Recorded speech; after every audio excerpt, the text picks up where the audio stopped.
Bad Times at the El Royale is written and directed by Drew Goddard, and this film follows four strangers who all check into a hotel that is located on the border of California and Nevada. And over the course of one night, each of these strangers and their dark past begins to intersect into what builds to become a more sinister plot. Drew Goddard is quickly becoming a household name as a writer, and one that is building quite an impressive resume for himself. As a director, however, the only other feature film that he has been at the helm of was Cabin in the Woods, which is easily one of the best horror comedies in the past 20 years. With Bad Times at the El Royale, Drew Goddard returns to tell a tale of voyeurism. He did the same thing with Cabin in the Woods, a movie about people secretly watching these other people. That is a recurring theme throughout this film, and it's one that fits very specifically to the era that this movie takes place in, which is 1969, the heyday of J. Edgar Hoover. And that is one of my biggest praises of Bad Times at the El Royale, is how effectively it is able to capture this era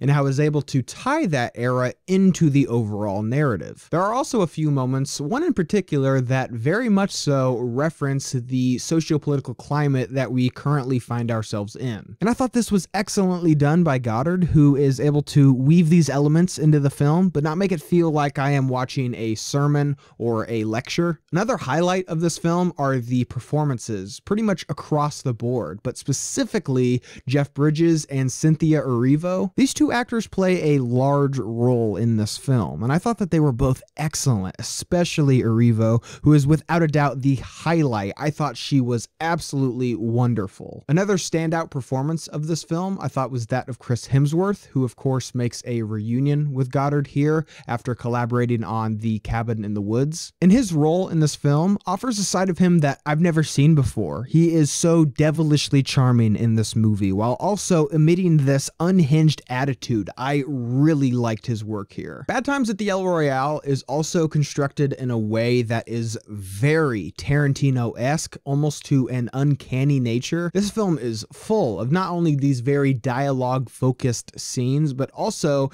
these clearly defined and eccentric characters. And those aren't the only elements that are similar to Tarantino's filmography. This movie is also constructed in a non-linear way, as well as the soundtrack of this film is very similar to what you would hear in a Tarantino movie, specifically something like Reservoir Dogs. But I think the film in Tarantino's filmography that this movie bears the most resemblance to is The Hateful Eight, another movie about a group of strangers who come together in this hotel-like setting, who some of which have some very connected paths, as well as some third act elements that I'm not going to spoil. But this film is very similar to that one, so much so that there were more than a few moments that I kind of raised my eyebrow because of how similar it was. Another element of this film that I didn't feel worked for myself and was just a bit beyond my suspension of disbelief is the fact that you have all of these strangers whose paths coincide so perfectly that they all arrive at this hotel at pretty much the exact same time on the exact same night. I think this film is asking a lot of the audience and asking us to kind of believe and to buy in into some of these elements, and for myself personally,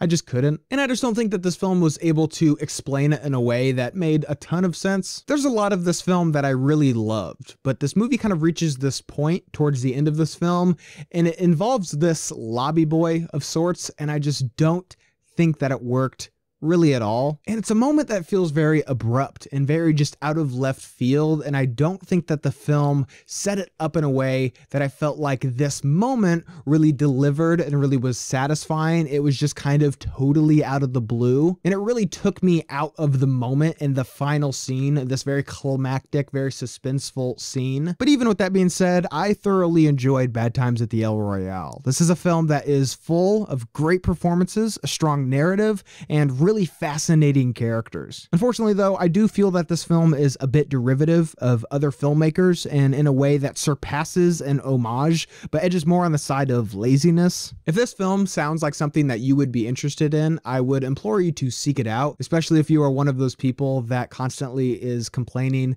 that movies nowadays are all completely unoriginal and they're all just either superhero movies or sequels.